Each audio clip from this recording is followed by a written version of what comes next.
आपको ये चीज फील होती है कि बाल में दाने निकल रहे हैं, तो आप उसको अपने हाथ के टेम्परेचर को नॉर्मल रखें। किसी किसी की बॉडी की अपनी हीट भी बहुत ज्यादा होती है, ठीक है।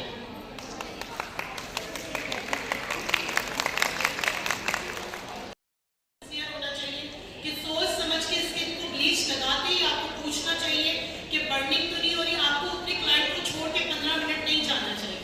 आप उसके सर पे खड़े रहेंगे। First purity as a beautician आप उसको छोड़ नहीं सकते कि जी आप ये पॉलिशर लगेंगे। और जब भी क्लाइंट अगर कोई बात कहता है तो आप उसकी बात को ये नहीं कह सकते नहीं इतना तो होगा, ऐसे तो होता है, इतनी तो जलन होती है, इतना तो बर्दाश्त कर। आप कभी भी इसको स्किप नहीं कर सकते। आप अपने आप देखिए, अगर वो कह रहे नहीं मुझे समझ में आ रही बात को, क्लाइंट को सही पता होता है कि मुझे क्या फील हो रहा है, तो उसको चेक कर लें, उसको बर्निंग तक ना लेके जाए। अगर रेडनेस हो सकती है तो वो कवर हो जाएगी, लेकिन अगर स्किन जल जाती है तो फिर इस सूरत में ये ब्यूटिशियन की कोताही मैं कहूंगी कि उसकी गलती है। फिर अगर कोई ऐसा क्लाइंट है वो कहता है कि मैं आप पे केस करूंगी, तो वो भी हो सकता है। आप अपने आप से इतनी सिंसियर हैं कि आप उनको ये मौका ही ना आने दें। पहली बात, अगर स्किन की जैसे डर्मस, एपिडर्मस, हाइपोडर्मस थर्ड लेयर है, अगर आप स्किन की फर्स्ट लेयर तक बर्निंग करते हैं वो तो रिपेयर हो जाएगी। लेकिन अगर सेकंड या थर्ड लेयर तक अगर आपकी कोई डैमेज, वैसे ब्लीच से इतनी डैमेज नहीं होती कि थर्ड लेयर पे चली जाए। अगर इन केस कभी वैक्स से भी होता है ना कि पूरी पूरी स्किन उतार देते हैं, कॉलर्स में एक्सपीरियंस नहीं होता, तो आप डर्मस में हैं तो आप उसको रिपेयर कर लेंगे। आप वैसलीन दे देते हैं, आप डर्मोवेट दे देते हैं, कोई भी क्रीम्स दे देते हैं। अगर आपका क्लाइंट आपके साथ सिंसियर है और वो आपके काम को समझता है तो वो बर्दाश्त कर जाएगा। अगर वो ऐसा है जो पहली दफा आया और first impression is the last impression, वो दोबारा कभी आएगा भी नहीं और किसी को मशवरा भी नहीं देगा। तो ये चीज का ख्याल आपने रखना है कि छोड़ना नहीं है। आप यकीन करें मैं हेयर का इतना काम करती हूँ जो आधे आधे घंटे छोड़ने वाला था तो भी मैं नहीं बैठती। मैं कहती हूँ नहीं, ब्रांडिंग करती रहूंगी, देखती रहूंगी कि बाल डैमेज ना। बैठना नहीं, हमारे काम में बैठने वाला काम नहीं है। अपने साथ, अपने काम के साथ और अपने क्लाइंट के साथ जब सिंसियर होंगे, काम कभी भी खराब नहीं है। मेरा ख्याल है आज का लेक्चर तो आप लोगों के लिए एक नया प्रोडक्ट्स जो बाहर से आती है वो अरशान भाई से लेती हूँ, वो सियालकोट में होते हैं। अरशान भाई का नंबर आप सबको आज दे दूंगी, वो वैसे यहाँ पर है नहीं, लेकिन अपने काम से ईमानदारी ये होती है जैसे खुद बाय कर रहे हैं वैसे आप लोगों को भी मिल जाए अगर आपको चाहिए। अगर नहीं चाहिए, कोई चीज की भी ऐसी पाबंदी नहीं है कि हर चीज लेनी है, लेकिन डेफिनेटली कोई प्रोडक्ट अगर आपको अच्छा लग जाता है, आप समझते हैं कि यार ये प्रोडक्ट बहुत अच्छा है, हमें अच्छा लगा, तो आप बाय कर सकते हैं अरशान भाई से, ठीक है। मैं उनका नंबर दे दूंगी, आप लोग पैनिक मत होइएगा। आपको एक एक चीज, एक एक प्रोडक्ट दिखाई जाएगी स्क्रीन पे, आप उसकी पिक्चर ले सकते हो। बाद में आपको जो भी चीज चाहिए होगी आप उसको मंगवा सकते हो। मैं फाउंडेशन के हिसाब से आपको बेस्ट कलर बता दूंगी कि आपके सैलून में कितने होने चाहिए और उसी कलर से आपके सारे काम हो जाएंगे। आसान हल बताऊंगी, बहुत ज्यादा आप लोगों को कॉम्प्लिकेटेड नहीं करूंगी कि ये भी हो, ये भी हो, ये भी हो। उसी फाउंडेशन के 3 कलर के साथ आप extreme fair, extreme dark, medium, medium to light, light to medium, तमाम शेड खुद क्रिएट कर सकते हैं, ठीक है। तो मैं आप लोग को आसान, जो मैं करती हूँ, मैं अपने काम के साथ इतनी सिंसियर हूँ, जो मैं अपनी सिग्नेचर ब्राइड, इस वक्त मैं 45,000 ले रही हूँ अपनी ब्राइड का, जो मैं आपको सिखाऊंगी।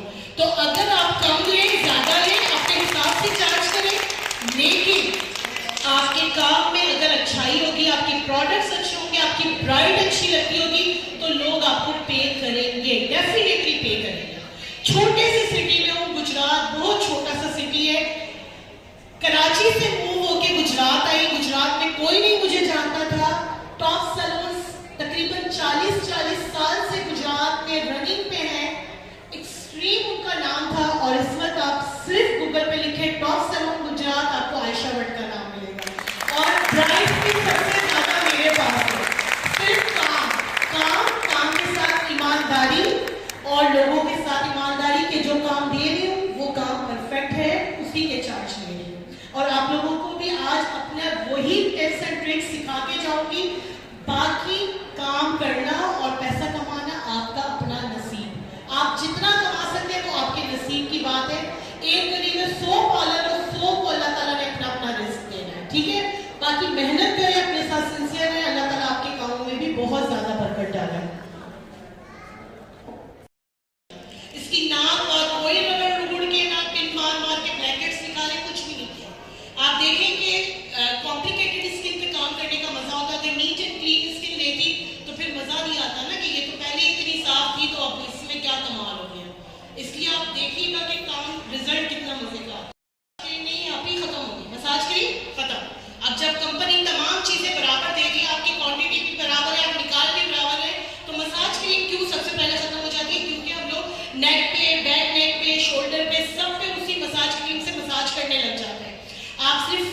स्किन का मसाज किया करें और नेक और बैक नेक पे आप एक मसाज ऑयल लिया करें, जो खास बॉडी मसाज ऑयल होते हैं, सरसों का, नारियल का या जैतून का नहीं, जो खास मसाज ऑयल होते हैं वो ऑयल लें, जिसकी खुशबू भी बड़ी अच्छी होती है, वो उसको नेक, शोल्डर और बैक पे मसाज करने के लिए उस ऑयल का इस्तेमाल किया करें। उससे एक तो रिलैक्सेशन भी बड़ी जबरदस्त आएगी और आपकी मसाज क्रीम पहले खत्म नहीं होगी।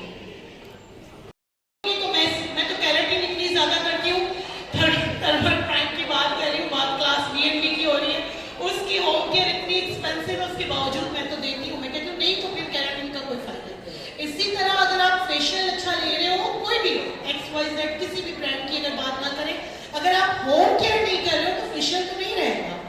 आपकी स्किन की केयर अच्छी होगी। आप अपने क्लाइंट को, जो आपके पास दाने वाले चेहरे आते हैं ना, एक्नी और ऑयली, आप सबसे पहले उनसे पूछा करें आप पानी कितना पीती हैं। देखिए ये टेम्परेरी होता है, फेशियल ब्लीच ये 1 मंथ में एक दफा एक बस क्लीनिंग है, डीप क्लीनिंग है, लेकिन आपका लाइफस्टाइल ही ठीक नहीं है। आप बर्गर, शवरमे, पिज्जे खा रहे हो, आप कोल्ड ड्रिंक्स पी रहे हो, पानी नहीं पी रहे हो, तो फिर आप क्या एक्सपेक्ट करते हो अपनी स्किन के साथ, आपके मैदे के साथ? आपका सारा दारोमदार स्किन का आपके पेट से जुड़ा हुआ है। अगर आपकी खुराक अच्छी नहीं है, क्लीन ईटिंग नहीं है, आप दुनिया भर के फेशियल लेती रहो, क्रीमें लगाती रहो, कोई फायदा नहीं। आप अपनी डाइट को क्लीन कर लो, आप अपने खाने पीने की रूटीन को ठीक कर लो, आप अपने वाटर इंटेक बढ़ा लो और आप अपनी अच्छी स्किन केयर कर लो। फिर आप 2 महीने की करके देखो, फिर आप बोलो कि वाकई मेरी स्किन में क्या मैजिक हुआ। आप ग्रीन वेजिटेबल्स पे आ जाओ, आप स्मूथीज पे आ जाओ, अगर आपको अपनी स्किन से प्यार है। आप देखिए आपकी स्किन, जिनको दाने हैं वो किसी डॉक्टर की जरूरत नहीं पड़ेगी, सिर्फ और सिर्फ लाइफस्टाइल से आपकी स्किन अच्छी हो जाएगी। तो इसलिए अपने क्लाइंट को रिकमेंड करें होम केयर। और ये सीरम आपने अपने फेशियल में, अगर आप व्हाइटनिंग फेशियल कर रहे हैं तो उसमें मस्ट यूज करना है। सीरम का इस्तेमाल मास्क से पहले मसाज क्रीम के अंदर कर सकते हैं। मास्क से पहले लगा के उसके बाद उसके ऊपर मास्क लगाएंगे तो आपको बेस्ट रिजल्ट मिलेंगे।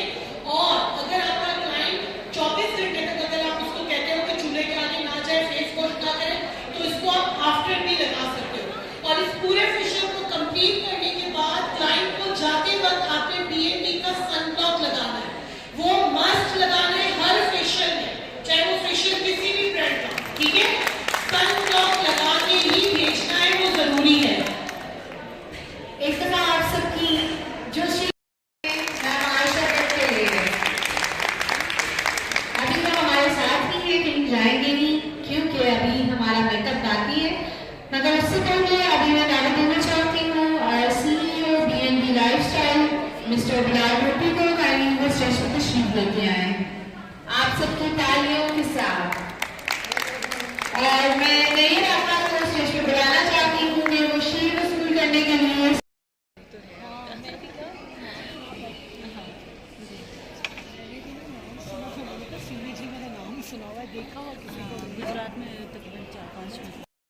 मैं देखना चाहती हूँ। आप सब बहुत अच्छी हैं, बहुत प्यारी हैं और मुझे बताया कि एटिकेट्स के साथ सब अपना लंच भी करेंगे और मेकअप भी। आप किसी भी ब्रांड का ले सकते हैं। इस वक्त मैं makeup remover micellar water use कर रही हूँ, पोस्ट फ्रॉम प्रोफेशनल का, ठीक है। इसके साथ पहले मैं एक दफा क्लीनिंग कर लूंगी, उसके बाद स्किन को जो है वो मॉइस्ट करूंगी।